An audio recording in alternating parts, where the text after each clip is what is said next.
From Snow Angels and Other Short Stories by Harriet Loveday.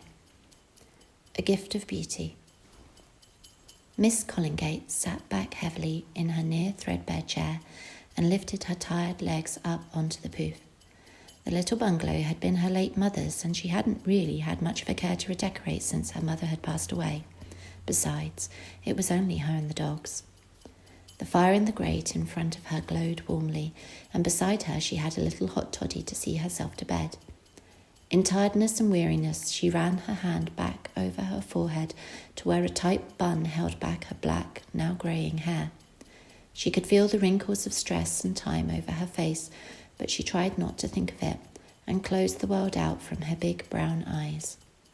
Lucy Collingate had spent the day in the garden, digging up the last of the winter potatoes. Her hands were tough, chapped and dirty. No matter how hard she scrubbed her hands, the dirt clung to her nails. Absent-mindedly, she picked up a pile of school books, ready to do a little marking before bed. She decided to switch on the TV to keep her company, with her 2 black Labradors jumped up and started barking loudly. Now Blitzen, now Dancer, enough. But the dogs weren't ready to sit back quietly. They needed to let her know someone was here. Lucy was the last bungalow at the end of the lane, a few miles out of town. There were a few street lights, but they didn't reach as far as her little house. Unless someone had a need, no one came down here, particularly at this time of night in winter. Unless it was those troublesome school kids again. How did they get her address? Screaming cruel jibes at her from behind the hedge, jibes that in her saddest soul she believed to be true. She was a spinster, and she was alone. Lucy decided that she would talk to the headmaster about it tomorrow. The dog stood proud in her living room and barked again. Woof, woof, woof, woof, woof, woof. Lucy sighed and put the school book she was about to mark back on the pile.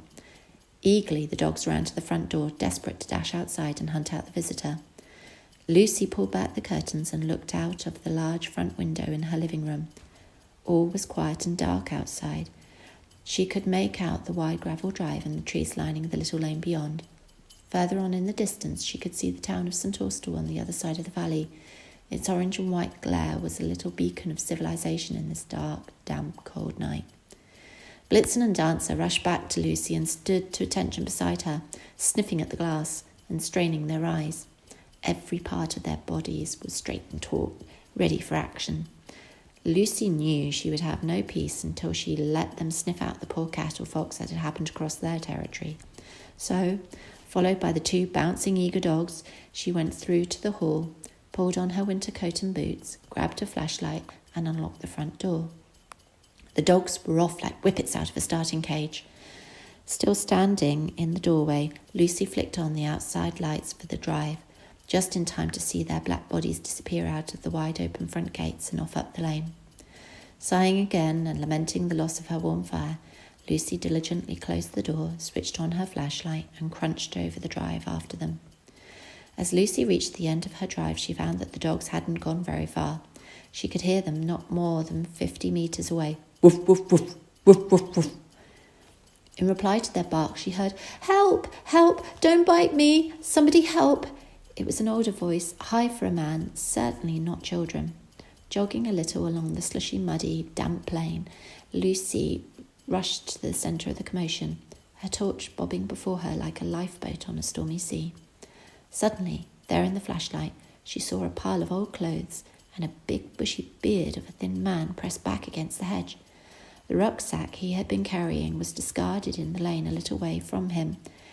His hands were defensively trying to block the dogs from attacking him, although, as any animal lover would know, this wasn't an attack. Blitzen and Dancer were furiously wagging their tails as if their lives depended on it. Blitzen was sniffing at the man's clothes, and Dancer almost managed to lick the man's hand. In agony and fear, the man cried, "Dogs! Dogs! Call them off! They're attacking me!" Lucy pulled up level with the petrified pile of clothes that was a man. Her dogs danced around in delight at the new friend they'd found. "I'm so sorry," Lucy said kindly, holding the flashlight over the dogs so that he could see their flopping tongues and flapping tails. "They're just excited to see you. They don't want to hurt you." And with that, Lucy commanded the exuberant animals to sit. Blitzen and Nutzer really did try, but their bottoms kept wiggling and their wagging tails gave the impression that they were propelling themselves across the lane to him, about to pop up again at any minute. The man looked out from behind his raised hands, from where he had partially fallen against the hedge. His face was lined and thin. Dirt held to the cracks, and his skin almost had a grey hue, and seemed damp, not unlike the dark, damp night they found themselves in. His hair had been left to grow, and it sprouted from every orifice. His beard appeared to be a browny colour, but had bursts of red and grey, not unlike an artist's impression. On his head he wore a waxed walking hat held down tight with a toggle that disappeared under his chin. Around his body were layered various sorts of clothes, at least 2 jackets and bits of jumper poked out here and there, all in shades of grey, brown and muted khaki. These were tied at his waist by a piece of orange binder's twine. Protruding from the bottom of the rags were 2 ginger-coloured corduroy trouser legs, which flapped about some very skinny shins underneath. His feet were protected by some well-worn Gore-Tex walking boots. The man looked petrified. "I'm so sorry," Lucy said again. "We didn't mean to scare you. They're just excited to meet you, that's all. Here, let me pass you your bag." So saying, Lucy stooped down and passed the man his rucksack, which had a little sleeping bag securely held underneath. The rucksack was damp from where it had been discarded in the lane, but not too badly. It rattled as she handed it to him. The sound reminded Lucy of the pencil tins the children brought to school. Carefully, the man reached his hands towards her and pulled his rucksack into him, clutching it tightly. "I don't like dogs," he managed to say again. He looked warily at the black Labrador's bottom shuffling at his feet and craning forward to try and lick him. Lucy tried to change the subject. "Can I help you? Were you looking for a particular house?" She indicated further up the lane to the gate lights of one of her neighbours. The man gulped and shook his head no. Lucy tried again. "Perhaps a cup of tea and a biscuit might help. It's a bit of a cold, damp night." As soon as she said the words tea and biscuit, she could see a little glimmer in the man's cold, tired blue eyes. Involuntarily, the man looked at his lips. Lucy could tell he was hungry and likely homeless. He was also scared. She felt sorry for him.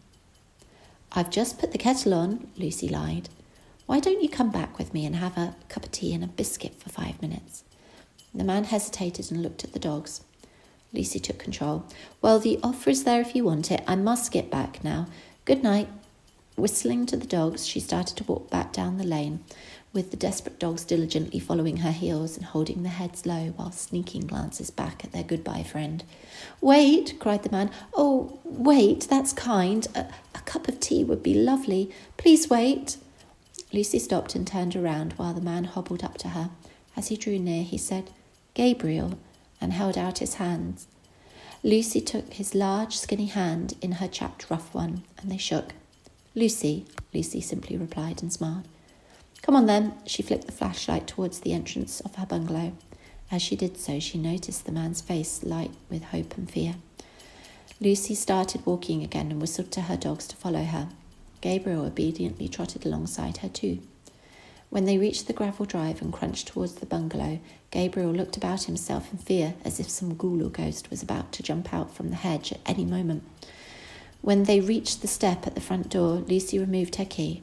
Gabriel looked terrified and stuttered, No, I won't come in. I'll just sit on the step. Thank you." Lucy looked at him with a puzzled brow. Was she really so terrifying? Kindly she said, "It's cold out here. Do come in for a tea." But Gabriel was insistent. No, I'll just sit here. Thank you." Lucy couldn't very well force him in, so, leaving him on the step, she entered the bungalow with her dogs, shut the door against the cold. After removing her boots and coat, went through to her little kitchen. Within a few minutes she was back at the door with a large mug of warm milky tea, a couple of biscuits in wrappers, and a large slice of carrot cake. Gabriel wobbly stood to standing. His eyes were alight at the goodies before him. Thanking Lucy, he immediately took the wrapped biscuits and stowed them in his pocket. Then, gratefully receiving the tea and cake, he sat back down in the cold and the damp to eat his supper. Lucy kindly asked, "Do you have anywhere to stay tonight?" Gabriel eyed Lucy warily, then deciding she could be trusted, shook his head sadly no. Lucy sighed for him. She knew it was a risk. Look, I have my brother's old room. It's not a hotel, but it's out of the cold. Would you like to stay here tonight? Perhaps we could call a homeless shelter tomorrow? Gabriel quickly replied, No room, no shelter. The shelters are full of drug addicts, and I don't want to go there. But you can't stay out in the damp and the cold. Gabriel shook his head stubbornly no. Then he appeared to have a flash of inspiration. Do you have a shed? A garden shed? He asked. His eyes looked bright. Perhaps I could stay in your shed tonight. Lucy set her mouth to a grim line. Yes, she did have a shed, but it would likely touch freezing tonight. That was no place to be. But she did have her parents' old touring caravan in the field behind the bungalow. That might work. I have my parents' old caravan. I'm not sure of the state of it, but perhaps you'd like to stay there. Gabriel's eyes were as wide as saucers as he repeated her words. A caravan, he said finally, as if it were the height of luxury. Thank you so very much. I would be very grateful to stay in your caravan for the night. The tramp and the teacher smiled at each other. Finally, they had negotiated their arrangement. Leaving Gabriel on the steps, Lucy re-entered the bungalow and commanded her brain to think efficiently.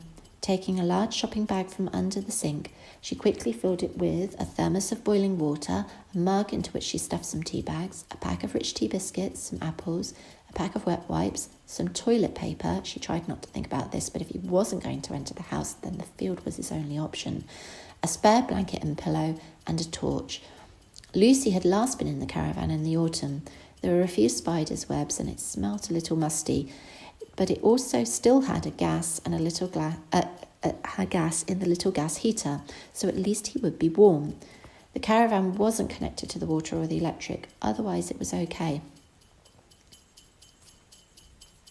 Returning to the hall, Lucy put her coat and boots back on.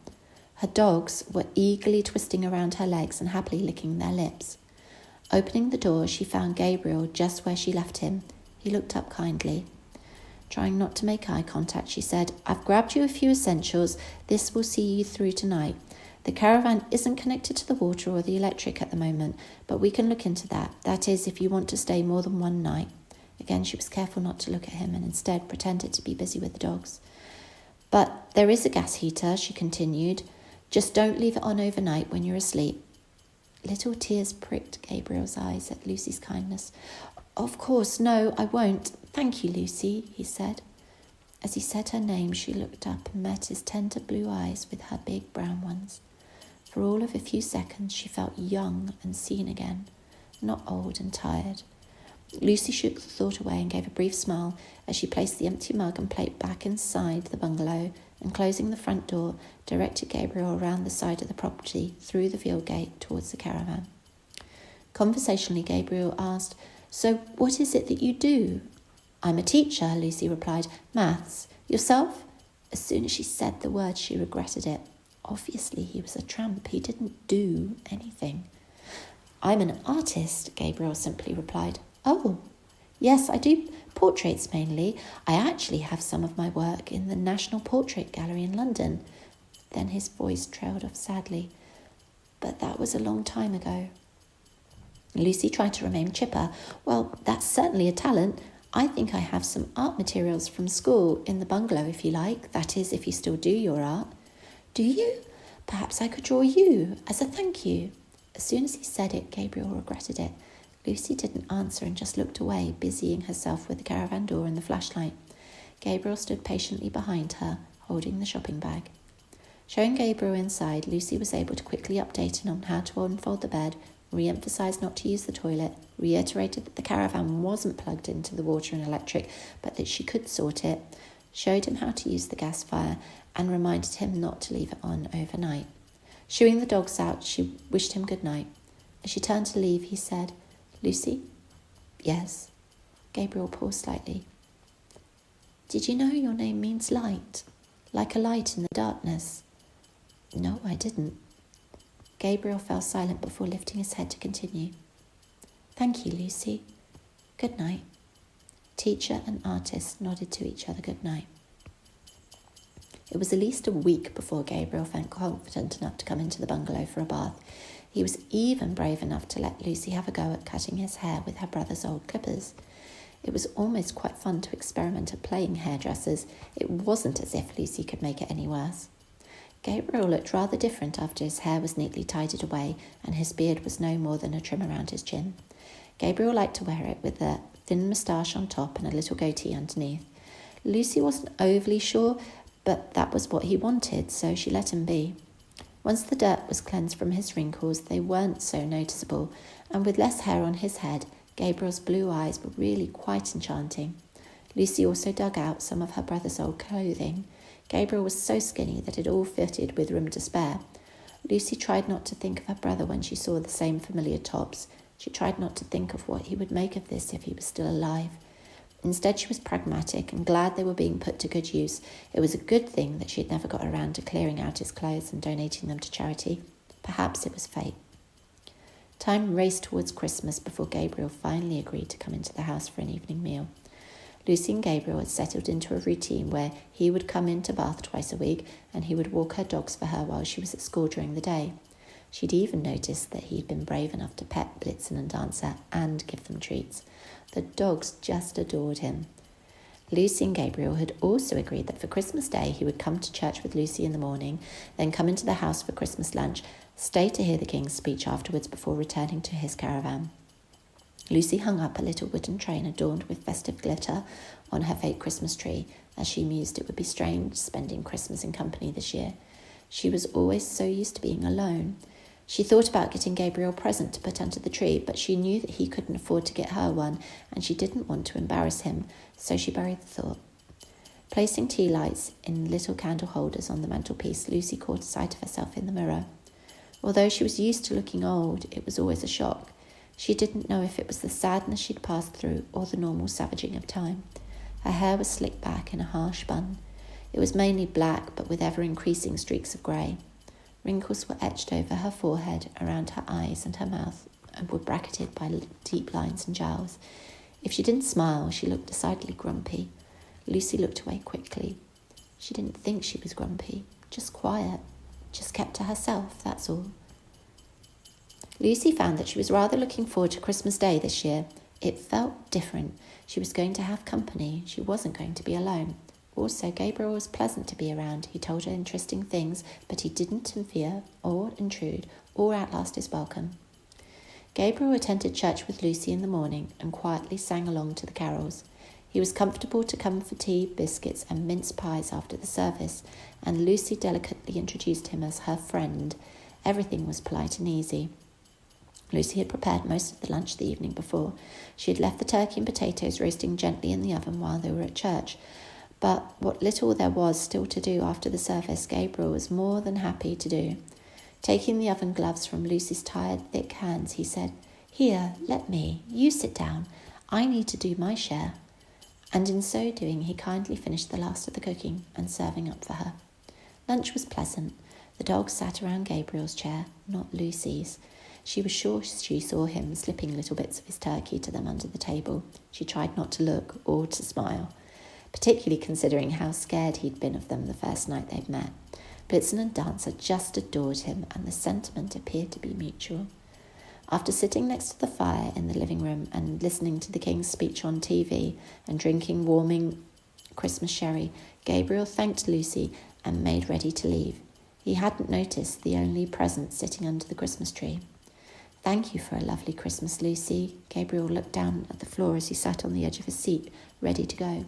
Sentimentally, he added, "Everything in my life has improved since you have been here for me. You really are a shining light. Happy Christmas." Lucy found she had a lump in her throat. Trying to swallow and speak, Lucy managed to say, "I've got you a little something." Gabriel flushed slightly with embarrassment. He didn't have a present for Lucy. Lucy ploughed on. "It's just a little thing. I don't want you to be embarrassed." Standing up and reaching under the tree, she brought out a wide, flat package with a bump in the middle of it. Without making eye contact, she handed it to him. Gabriel looked embarrassed, but he was gracious and he would certainly kindly accept the gift. Running his thin fingers under the wrapper, he said, "Lucy, you are so kind. I didn't get you anything." Lucy shook the thanks and concerns away. She had her dogs, her house, and her job. She didn't need presents. She had everything she needed. Folding back the paper, Gabriel gave a little cry of surprise. "Oh, how clever of you! This is just right!" Gabriel seemed quite animated and excited. He forgot to be embarrassed as he beamed at Lucy. The dogs craned their heads over his lap to see what was inside the cheap, bright red paper. On Gabriel's lap sat a pad of professional art paper and a tin of art pencils. Gabriel opened the tin in excitement and looked pleased as he held some of the pencils aloft. "Oh," he said happily, "this is quite the thing, exactly right. Thank you, Lucy." For the first time, Lucy really allowed herself to smile. She was happy for him. She was happy that she'd made him happy. Gabriel sat opposite her, captivated. "Do you know," he said, really connecting with her eyes for the first time since they'd met, "you really are so beautiful when you smile." Lucy felt her face glow warm in the heat of the fire and quickly looked away. Gabriel continued, "You have been so kind to me, a stranger. Never once have you questioned me or said a cross word. You have given me this very thoughtful gift." Gabriel looked happily down at Lucy's gift in his lap. "And now it is my turn to return the favour. Lucy, would you allow me to draw you?" Lucy was about to protest, her mouth forming a horrified no, but Gabriel managed to say first, "As my Christmas present to you, it's only fair." Lucy didn't want to embarrass him and she didn't want to reject him, so begrudgingly she hesitated and didn't say no. "Wonderful," Gabriel continued. "I think this will be the best setting, just as you are, in your chair, happy." Lucy had never really considered herself happy before, but she allowed Gabriel the space to continue. "Only I think, if you don't mind, would you let your hair down? I think the dark of your hair will frame your face well and make for a better portrait." Lucy felt very self-conscious as she complied, but she felt that this was now his gift and she was duty-bound to allow him this. It was only fair. Gently, Gabriel arranged Lucy's hair around her shoulders and, lightly touching her face, he tilted it to just the angle he wanted to draw. It felt strange to be touched by his soft, cool hands. "Yes," Gabriel enthused, "look there, just like that." Relaxing back into her chair, Lucy allowed Gabriel to draw her. It was strange to have someone look at you for so long, flicking their eyes up and back, wondering what they were doing but not being able to look. But Lucy didn't feel worried. It was Gabriel. There was no stress, no alarm, just quiet calm and the scratching of his pencil. He said he'd had work in the National Portrait Gallery when they'd first met. She'd never checked. It felt voyeuristic somehow. After quite a long time, Gabriel said, "I need my pastels. They're in the caravan. Don't move. I'll be right back." He disappeared off outside, followed by the longing looks of the dogs. Lucy desperately wanted to move, but she didn't want to spoil Gabriel's composition, so she sat there in the warm by the fire with her dogs, at peace and waiting for him to come back. It was comforting to hear the door reopen and to hear Gabriel return, almost like a comforting security of predictability, knowing someone said they were going to do something and they did it. Lucy felt at peace. Excitedly, Gabriel returned to his seat and, opening his tin of pastels colours beside him on the chair, he started to flourish and colour the picture. Lucy tried to let go of time. "There, that's it, I have you." Gabriel looked up happily from his work and, quickly grabbing another colour, added a last highlight. Lucy didn't dare move. Was she allowed yet? "Do you want to see?" Gabriel said, handing her the picture. "Happy Christmas, Lucy. This is my present to you." Gabriel gently placed the picture on her lap. Lucy looked down at her likeness. She looked beautiful. The picture was quite incredible somehow, and she couldn't quite tell how. He seemed to have the essence of her youth in the face of now. It was almost as if it was all of the different hers, the young and the naive, the old and the weary,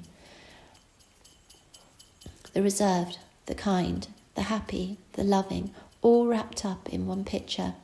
She had a gentle smile, and the picture was a soft rainbow of colour, as if everything was lightly enhanced and poured out for the world to see. It was an intimate picture from someone that had seen into her soul and found it beautiful. For the first time in a very long time, Lucy didn't feel old and tired. She felt seen and beautiful. Lucy tried to push back a little tear at the edge of her eye as she looked down at her gift of beauty. She said, "Thank you, Gabriel. This is an incredible gift. It is beautiful." Gabriel shook his head as he said, "No, Lucy, you are beautiful." And kneeling beside her, he took her hand and respectfully kissed the back of it, saying, "Lucy, my light in the darkness."